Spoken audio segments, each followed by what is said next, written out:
Refuge, welcome to it's now our 5th virtual service. And I don't know for you if the time's going super fast, you're like, man, I can't believe it's been 5 weeks already, or the time's going super slow and you're like, oh my gosh, it's only been 5 weeks. It seems like it's been a year already. But if you're here tonight, you hit that heart button or the like button, share a little virtual love. If you're not comfortable sharing virtual love, you can make an angry face or something. That's fine as well. Because I don't know how it's going for you. How's your week been? How's your headspace right now? 5-6 weeks into this thing, where is your head? Emery and Karen, they've been doing the virtual school thing together, and they start off each morning with the best of intentions. They'll have their coffee, eat a little breakfast, and Karen begins working on schoolwork with Emery, and they start usually with math for some reason, and it's been hit or miss. Some days have been pretty good. Our big kids are doing awesome. They're high schoolers and middle schoolers, and so they've pretty well got it down. We don't really impact them at all. We wouldn't understand how to do their homework anyway. But the second grader, Emery, we have to help her. And Karen's out there and she's working, and I'm in my office working, and this week I hear a fight break out between the two of them, and it ends with Karen simply saying, "I'm done. Congratulations, Emery. You just graduated from the second grade. I quit." I hope there's a few laughs out there on that. Maybe that's how your week's going. During these virtual services, this is our 5th one, and so I started the first one. We talked about the stages of grief and said, we need to move into that stage of acceptance with this thing. And then the week after that, we talked about a new norm and what a new norm would look like, not only in our lives today, but what new norms look like in the Bible after these great meals in history. Last week for Easter, had a great service and enjoyed the feedback I got from everybody afterwards, and we talked about a normalcy bias and what that meant and how that changes. And this week I want to kind of keep with the theme of things that fit with what's happening, and I want to talk a little bit about burnout, because here we are 5 weeks into this thing, and maybe it's starting to have a little bit of burnout in your life, or maybe if you're on the front lines and you're working, you're experiencing a little bit of burnout right now. So I want you to watch this. Check it out. We're working 14 to 21 days in a row, 12-hour shifts, so it's really hard. Just off the overnight shift, Nurse Khadija Lyons talked to us from a New York City hotel room. She left her home in Atlanta to work at a hospital in the COVID epicenter. People are lined up outside like, "Can you just tell my husband I said hi? I don't know what floor he's on. This is a picture of him. This is his last name. Can you look him up? I'll be out here at 7 a.m. when you get off if you get to talk to him." Katie Vigo works in a critical care unit in LA. How tired are you when you finish a shift? I've been tired for a long time as a nurse. But my situation is I have 3 young children who are now home from school and now out of daycare. And so not only am I frantically bringing my nursing practice up to speed to adapt to what COVID-19 means in my professional life, but I am trying to figure out how to homeschool my kids. John Mall is also a nurse in LA. A lot of people's hope is being taken away from them. And so when you take that away from people, it's like, man, what's left? But us as nurses, we're supposed to give that to people. If we're not taking bathroom breaks, if we're not eating, it's going to be very difficult for us to take care of other people. John, I really hear it in your voice. This is rough. This is a struggle. Yeah, it has been. It's been life-changing. They are 3 of 1,200 nurses surveyed from 50 states in the last 2 weeks. These people are dealing with so much anxiety, depression, physical exhaustion, mental exhaustion. If you think this isn't going to break people, you're kidding yourself. Kara Lunsford, the founder of Hologlue, an organization that supports nurses and a nurse herself, launched the survey. 82% of the nurses feel their institution is not prepared for COVID-19. 94% said they are concerned about exposing their families to the disease. What if I get them sick? And, honestly, what if I die from this? That's the thought that goes in my mind. When you had those conversations with your kids, did they seem scared? Yeah, they've seen me in tears a lot lately.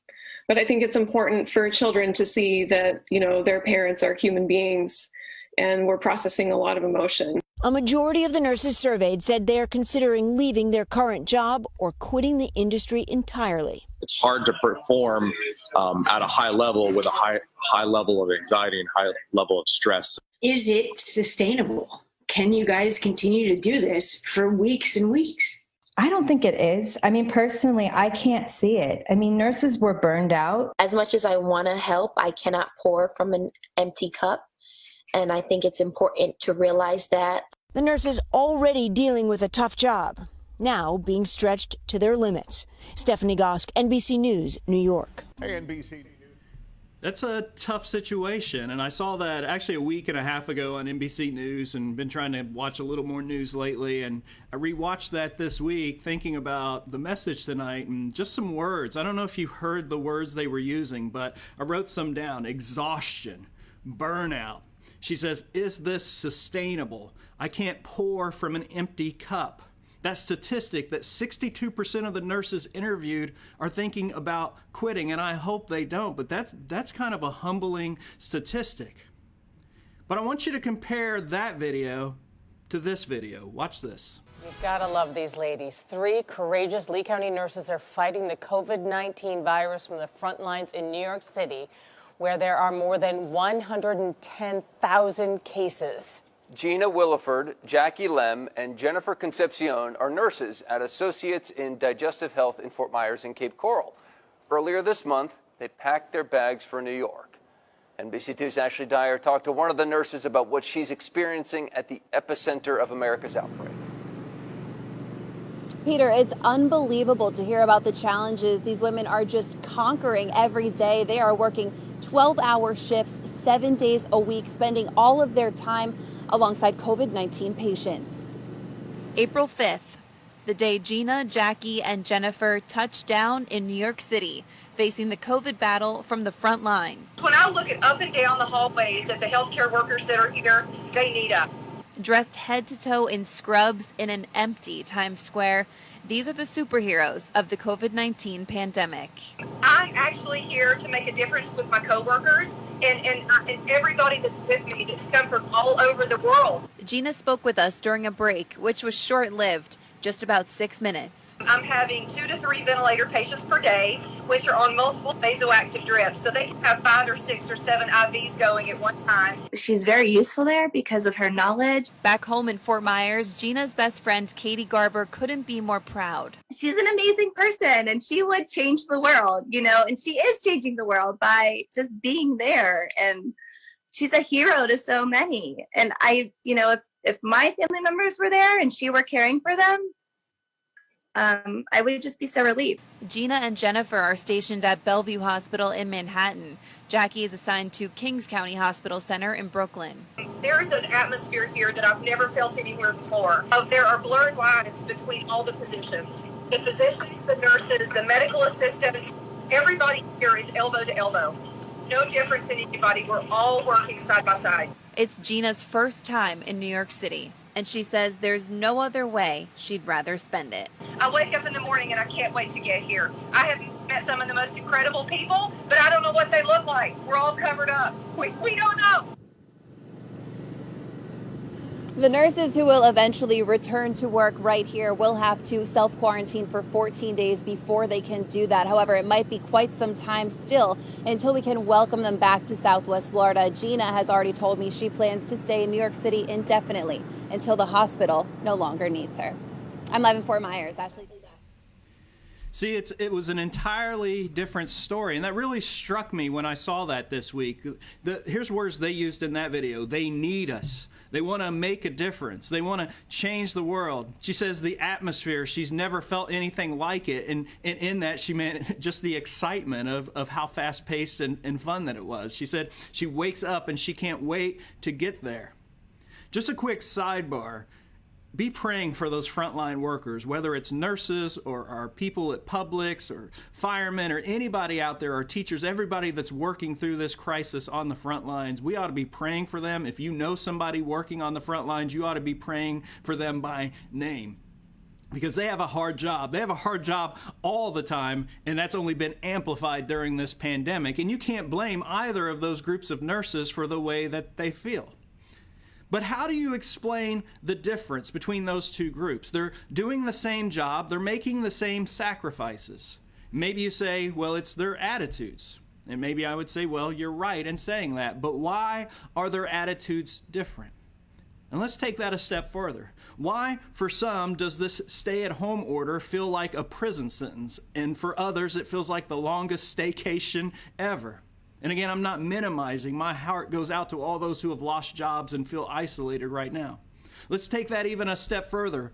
Why does loving others feel like a burden to some of us and a blessing to some of the rest of us? Why does life feel so unhappy for some of us and so joyful for others, experiencing identical situations?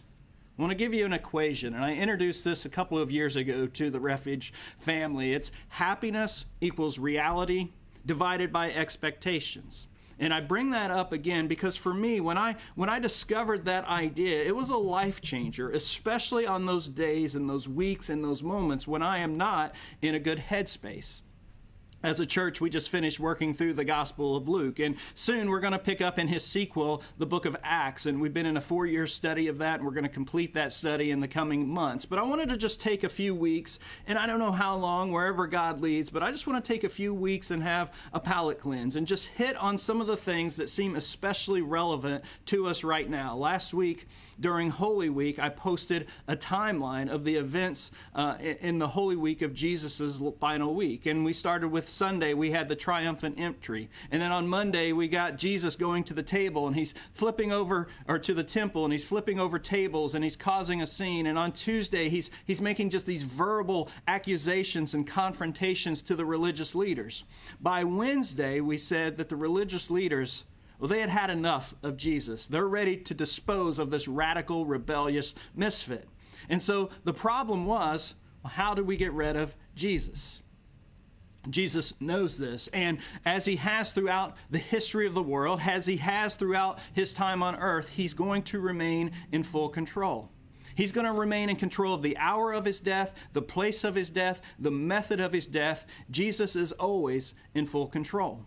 And so on Wednesday, this is 1 day before the Passover meal, this is 2 days before his crucifixion, Jesus in full control is going to take time to pause. He's going to socially isolate so he can spend some time, some final moments with his closest friends. Now, this story, it wasn't in Luke's gospel, so we weren't able to talk about that. There was a similar story we talked about where a woman comes in and she washes Jesus' feet with her hair in the house of Simon the Pharisee, but this is a different story, and we find it in the Gospels of Matthew, Mark, and John. And if you're new to the Bible, that's part of the beauty of the Gospels. Gospel means good news. And so Matthew, Mark, Luke, and John, they are the good news of Jesus. They all essentially tell the same story from different points of view. So it's like catching your news from CNN, Telemundo, Wink News locally, and MTV News is what John is more like. And so we're going to look tonight in the Gospel of Matthew for this story. It is the oldest of all Gospels. It's the shortest of all Gospels. And some of the other Gospels actually use the Gospel of Mark as a reference point. And so we're going to be in the Gospel of Mark tonight, chapter 14. And we're going to look at two people. We're going to look at this guy named Judas. Probably heard of him. He was a friend of Jesus, and he betrays him. And history hasn't looked back at Judas very favorably. And then we're going to look at someone that's just described as a woman who is a friend of Jesus, who serves Jesus, and history has gone on to adore her. And so we're going to be in chapter 14, and I'm going to start reading in verse 1, and it begins like this.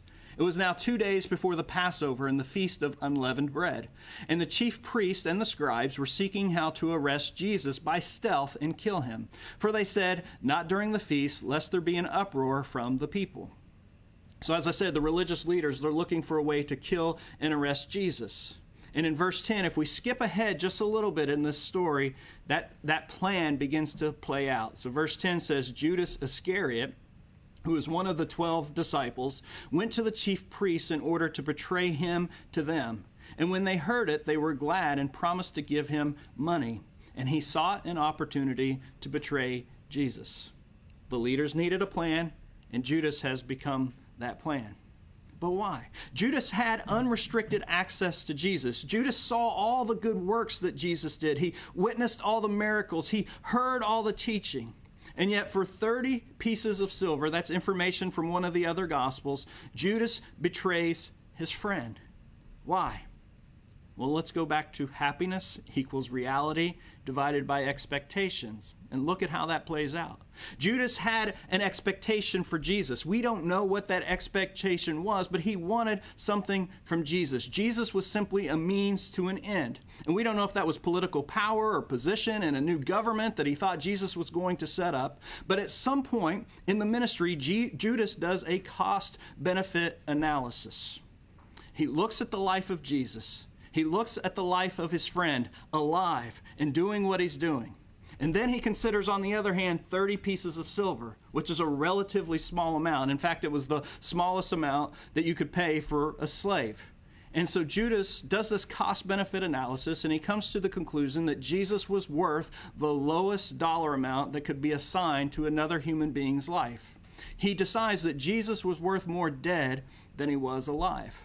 Now, ultimately, we know that this decision, instead of bringing the happiness and peace that Judas was looking for, well, it destroyed Judas, and it ended with his suicide. The thing is, most of us view life as this big cost-benefit analysis. Will our gains outweigh our investment? And in some instances, this can be good. There's a major refinance boom going on. Mortgage rates are the lowest they've been in history, is what I'm being told, and people are refinancing like crazy. I used to work in that industry many years ago, and I would tell people, weigh out the cost, weigh out the pros and the cons, and then decide if it makes sense. What are the closing costs? Is there a prepayment penalty? How long do you plan to keep the loan? What's your interest rate savings? And decide if this makes sense for you as an investment to refinance your mortgage. Or maybe you're like me. Every year I do a cost-benefit analysis about mowing my lawn. I'm like, man, how much money am I paying for this person to come in every week to mow my lawn? And then I weigh that out against, well, our 100% humidity that we have every year in summer. And every year when I do this analysis, paying someone else wins out.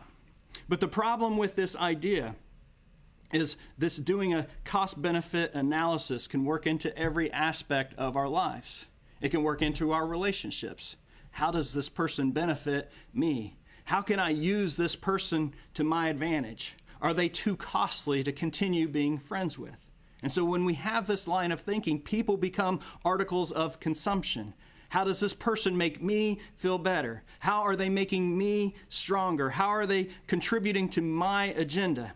It's our sinful nature at its very best, and it leads us, just like Judas, down the road towards unhappiness, enslavement, and devastation. If you're a member of a church, maybe you look at that as a cost-benefit analysis. I put a little money into the plate. Now, what's my return on that investment? Which isn't a bad thing if you're paying attention to how your church is being a steward of your resources and making sure they're using it for good. You should pay attention to that return on your investment. But if that return that you're seeking is a benefit to you and not others, that becomes a problem. Or maybe you look at your relationship with God from a cost-benefit analysis. Do the benefits that I can see in my life outweigh the burden of having to carry this cross? Viewing life as one big cost-benefit analysis leads us towards devastation and death. You want a sign or a symptom that you're moving in that direction? What was the word we heard in that video? The word I said at the beginning, it's burnout. There was a New York Magazine article that I read many years ago that brought this to fruition. And the article's titled, if you want to look it up, Can't Get No Satisfaction.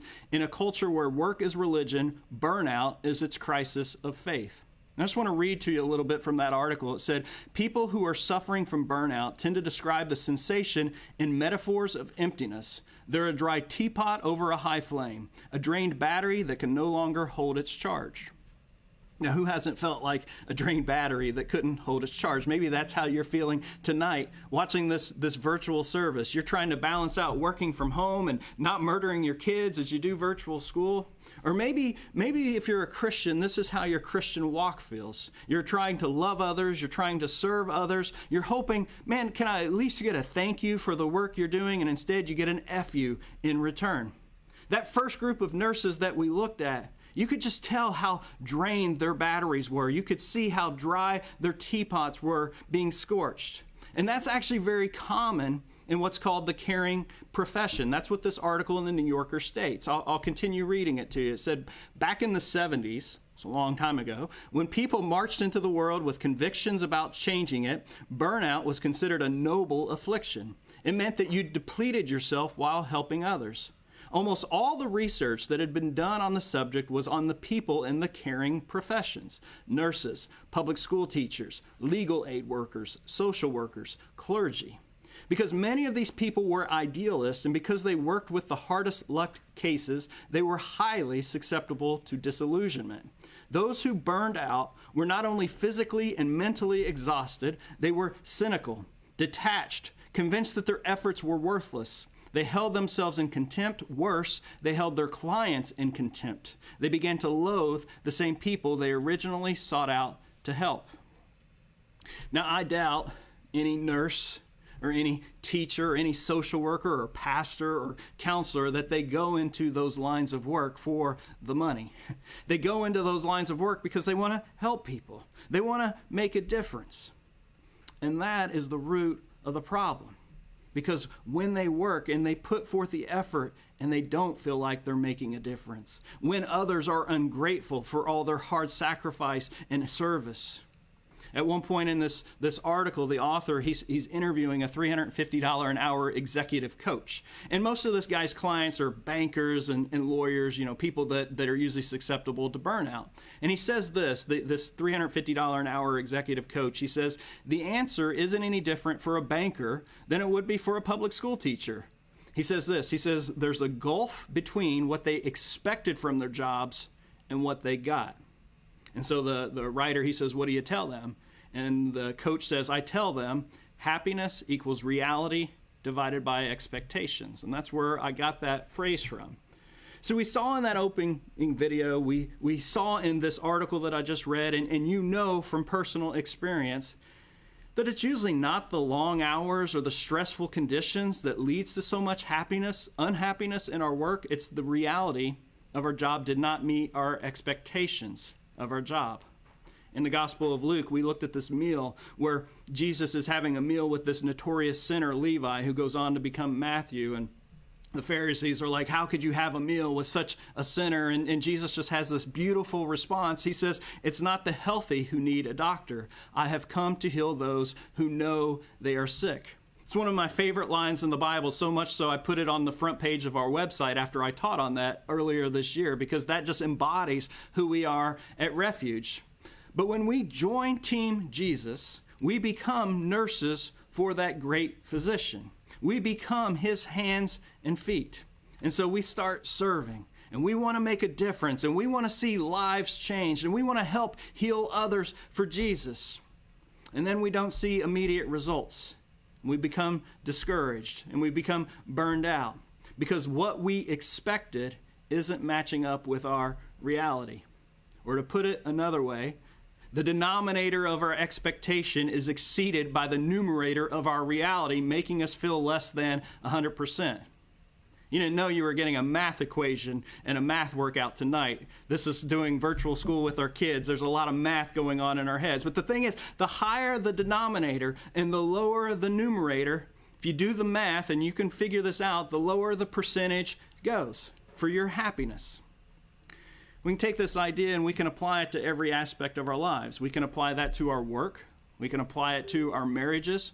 And we can apply it to our everyday existence.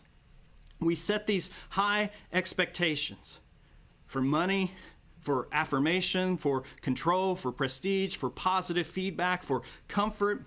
And when the reality doesn't meet or even exceed those expectations, we feel a lot like those nurses felt in that first video. And then it becomes a slippery slope, because the more we burn out and the more discouragement we have, we continue down that path, and eventually we become our own worst enemy. We've been playing a lot of games this week. 5 weeks plus at home with a family of 5. We have to find ways to entertain ourselves by not leaving the house. And so, we're playing Catan every night. And we've played this card game called Sevens, and taught the kids this week to play poker. But we've been playing a lot of ping pong. It's a way to get outside and everybody just to take a break and clear their heads. And as parents, Karen and I, we never let our kids just win. I don't care if they're 3 years old or 13 years old. We just don't let them win. They have to earn their victories. But all of a sudden, my teenage daughters Well, they've started winning a lot. And I'll be honest, I've had to resort to psychological warfare to have a chance in beating them at ping pong. And so we were having this major ping pong tournament. I downloaded an app. It was double elimination. I got knocked out almost in the first round, but it's double elimination, so I still had a chance. And I fought my way back. And I got to the final match with my oldest daughter, Kennedy, and she's here and she's smirking right now.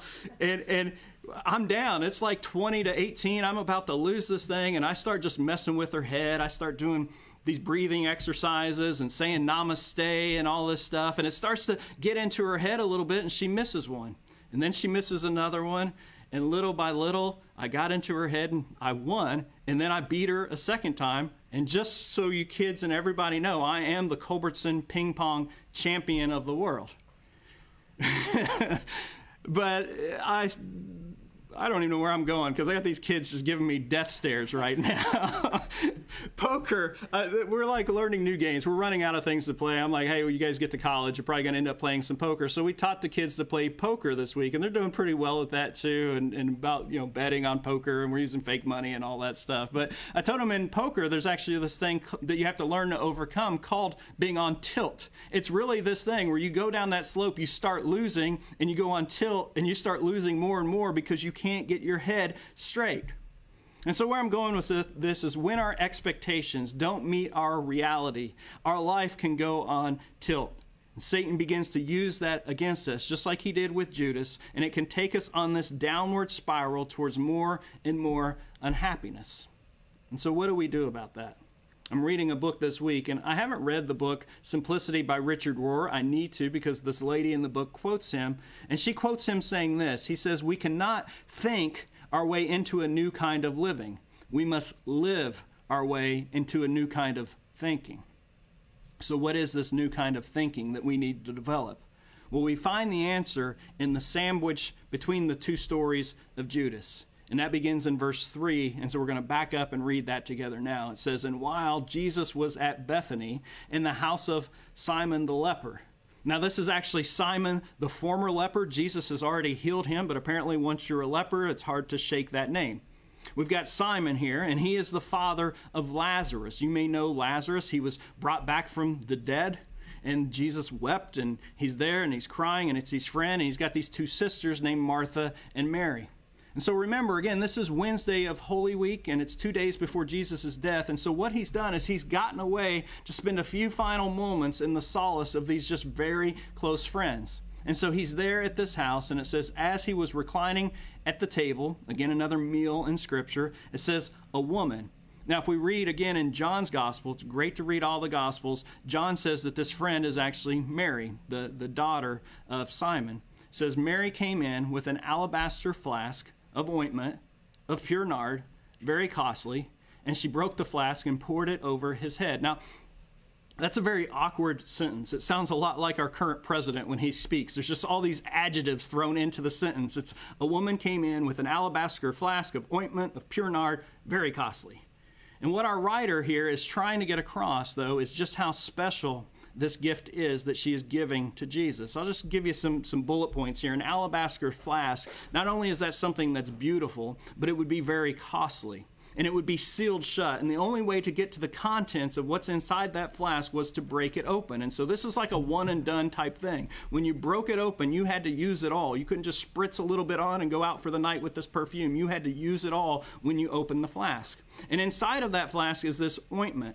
And so as a tradition in that time, when people would come over to your home, you would anoint them with oil. If you remember that story about Jesus and the Pharisee, that was the whole point of the story. Jesus comes to the Pharisee's house and he doesn't hug him, he doesn't anoint him with oil. But this ointment, this oil, this isn't just any old ointment. It's the good stuff. We're told it's pure 100% nard, which means absolutely nothing to us today. But Mark's audience, man, they would hear that word and they'd be like, oh, snap, that's some pure nard right there. Like, that stuff costs more than a year's salary. This is high end. It's vintage. It's exotic. You could only get it from Nepal. It was a laborious process to make it. And if you were one of the lucky ones to own a flask of this high-end stuff, it would be a prized family possession. It would be an heirloom passed down from generation to generation, just like you would pass down art or jewelry, which meant that this item, not only did it cost a lot, but it meant a lot. It would typically be reserved for just a couple of uses, as a dowry for marriage, because that was popular in that time and it would be passed on to the new marriage, or it would be used to anoint a body for burial, but not just any burial, the burial of a king or somebody very high up or very wealthy.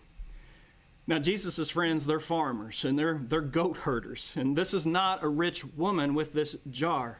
And so her whole entire net worth was probably the value of that single item that had been in her family for generations. But she doesn't do a cost-benefit analysis. She just breaks it open, and then she takes the flask and she pours its entire content onto the head of Jesus. She could be very well giving away her future husband, her dowry. Whatever hopes or dreams that this woman had for this valuable item, she just lets them go right then and there. I was thinking this week, a lot of us got those stimulus checks in the mail. And imagine if that check, instead of the $1,200 or $1,500, whatever it is that everybody got, imagine that was a year's salary that the government mailed to you. You would get that check and you would have all these plans for it. That's a lot of money. It takes a long time to earn a year's salary, but it takes even longer to save a year's salary, decades. And so imagine you would be starting to think about an early retirement or paying off your mortgage or buying a yacht, maybe as high as some of y'all's salaries are. And so your best friend comes over to your house and you've got this check, this year's salary, and you just sign the back. You don't think anything of it and you hand it to him. That's what's happening in this story. And so verse 4 says, there were some, and the some is the disciples, who said to themselves indignantly. Love that word, indignant, resentful. They're angry, they're annoyed, they're exasperated, or if you like, they're chagrined. And they say to this woman, they say, why was that ointment wasted like that? John's gospel tells us that Judas is actually the one who mouthed that response. He's the treasurer, so that makes sense. But it's clear that he's not alone in his exasperation. Verse 5 says, for this ointment could have been sold for more than 300 denarii. Again, that's about $50,000 today. And they say could have been sold for 50 grand and given to the poor. And it says, and they scolded her. This poor woman, she's taking a beating.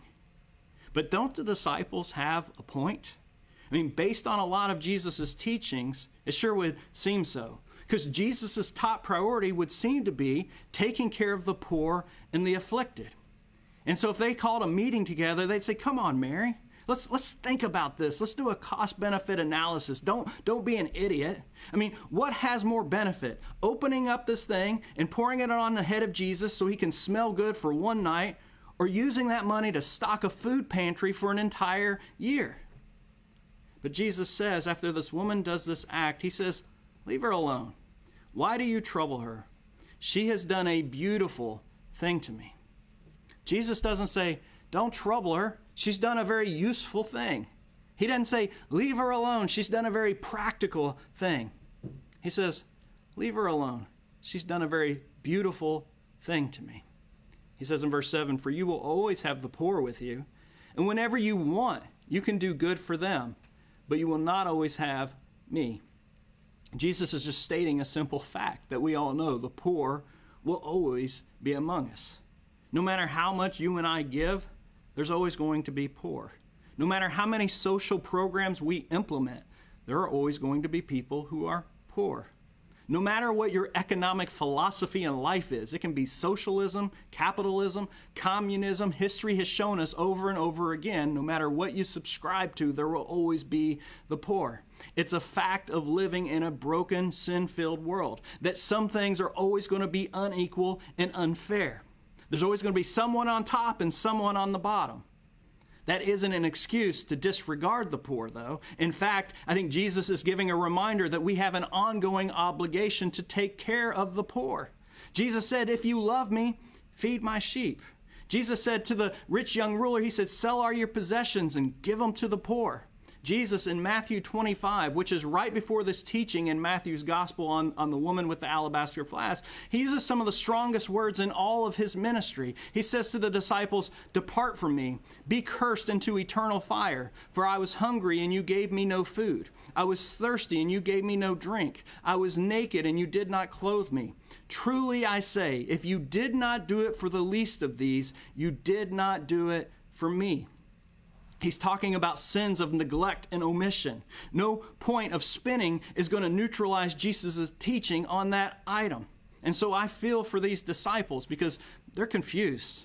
I mean, if Jesus showed up to my house, I'd be freaking out, right? I'd be digging out everything that I have, saying, "Hey, Jesus, I got this right here. I'll sell it and give it to the poor. Jesus, I got this boat in the backyard. Let's sell it. Let's give it to the poor. I got these chairs. Who needs to sit on chairs? Let's sell it and give it to the poor. I got a food pantry full of food. Let's take it all down to the Salvation Army." And as I was doing all that and scrambling around, I would have missed the forest for the trees. All that doing to serve Jesus while Jesus was right there in front of me. The one I was claiming to love and worship right in front of me, and me missing it. Verse 8 says, "She has done," this is Jesus speaking, "she has done what she could do. She has anointed my body beforehand for burial." She knows that Jesus deserves the anointment of a king.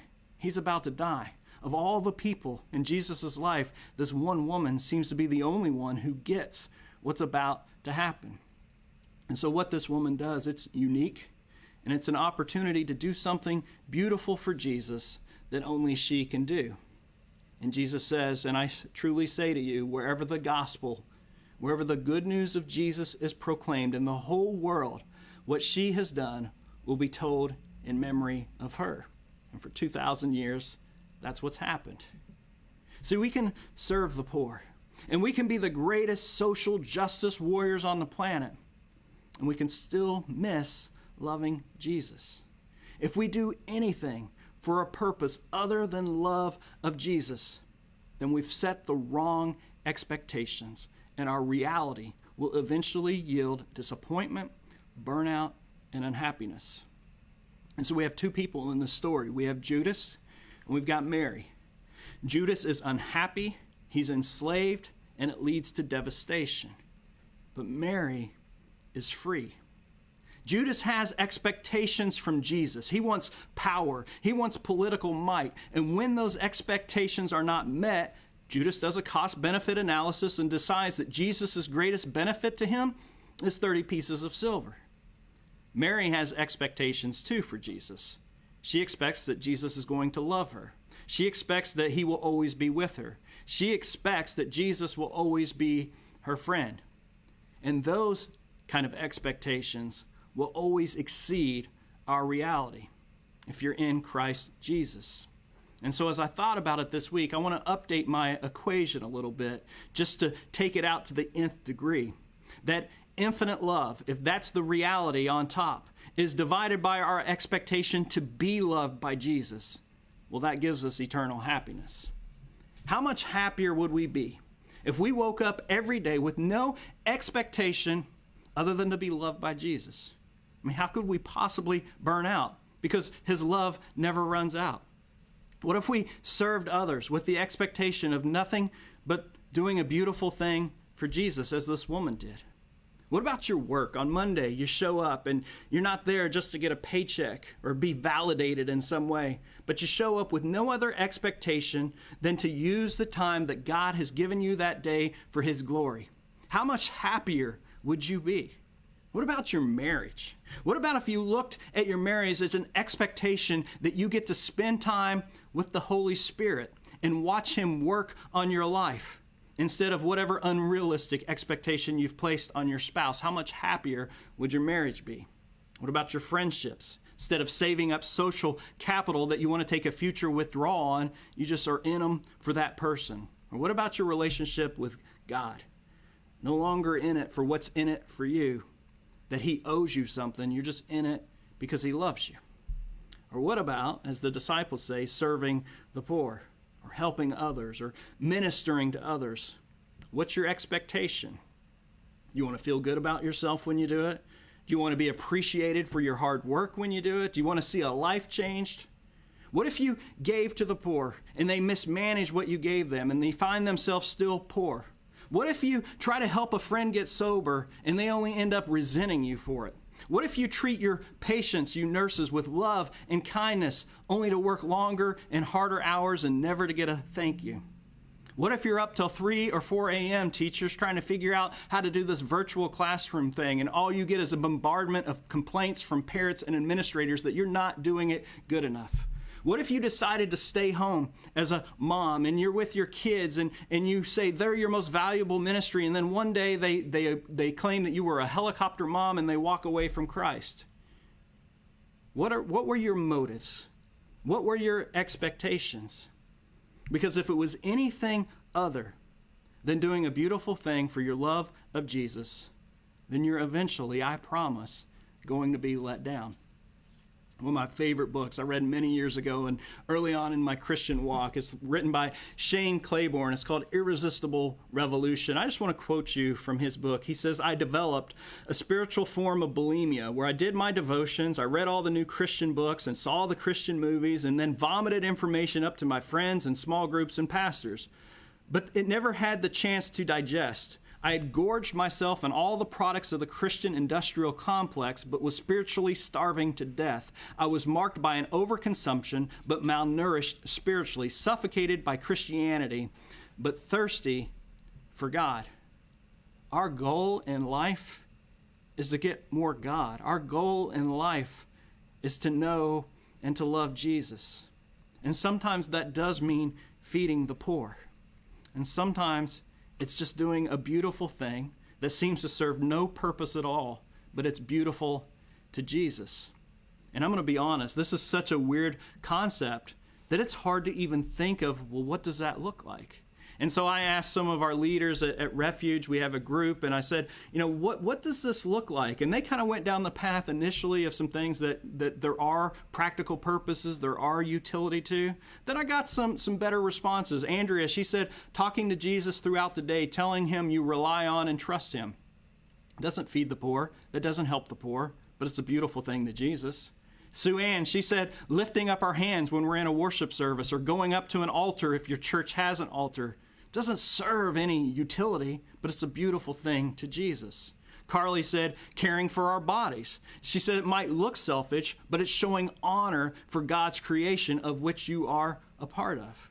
Christine, she said, just simply singing worship songs or getting on our knees in prayer, which to the world serves no purpose or utility, but it's a beautiful thing to Jesus. I mean, surely that time could be better spent, right?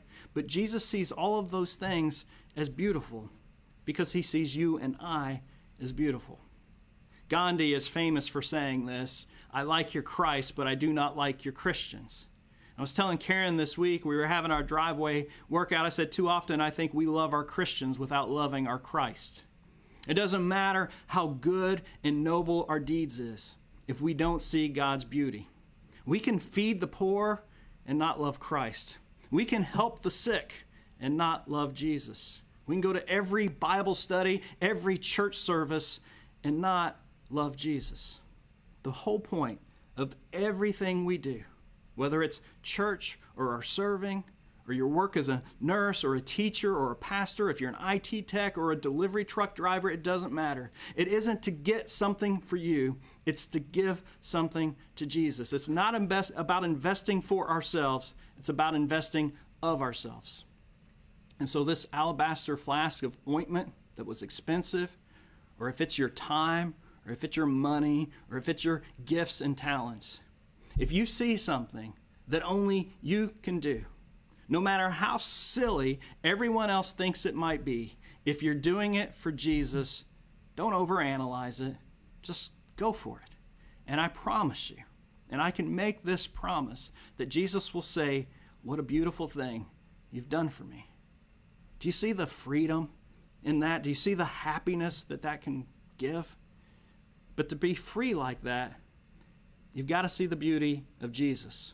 And borrow one more time from a book. It's Jen Maker, her book Interrupted. Jen Hatmaker, her book Interrupted.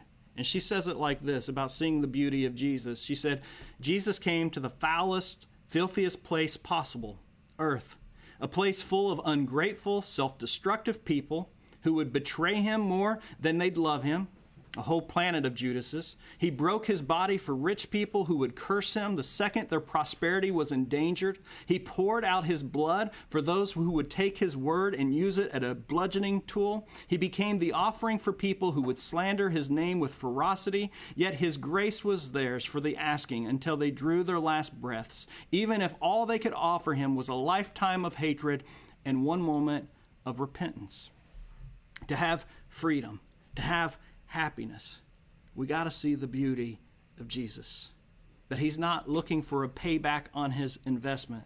That he did not do any cost-benefit analysis. That he gives a gift, the most lavish, the most extravagant, the most reckless and sacrificial gift in history. He was mocked. He was beaten for that gift.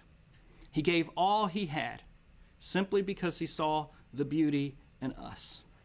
And I will preach that over and over until the day I die to anyone who will listen. And so I want to thank you for listening tonight. If you want to learn more about this Jesus and how you get to know him, if you want to learn more about Refuge.Church here locally in Southwest Florida, go to Refuge.Church.com. No, it's Refuge.Church is our website. Go to that website, shoot me a message. You can contact me through it and I'll gladly respond. I got nothing but time on my hands. If you need a financial assistance right now and you're going through some struggles, some difficulties financially, you've lost your job, you're out of work, your small business isn't operating right now, I think one of the most beautiful things you can do right now is to ask for help. And we want to be an option for you to ask for help. You can go to Refuge.Church/virus. There's a link and you can fill out a form for a financial request that you need assistance, and we'll get you an answer in 24 hours on that, because we want to be a blessing to you as you ask for that assistance and do a beautiful thing for Jesus. And so happiness equals reality divided by expectations. Man, just carry that with you this week. Do something beautiful for Jesus. Don't worry about what anyone else thinks. Just knowing that the reality is, whatever it is that you do, Jesus is going to see the beauty because he sees you as beautiful. And so I'm going to sign off tonight. The worship team this week, we didn't have time to put any songs together or videos together. It was a busy week for all of us. But my daughter Presley, she asked if she could do a beautiful thing for Jesus that only she can do in this moment tonight. And so she's going to close us out with a song. You can pray during that song. You can get down on your knees. You can sing along. God bless.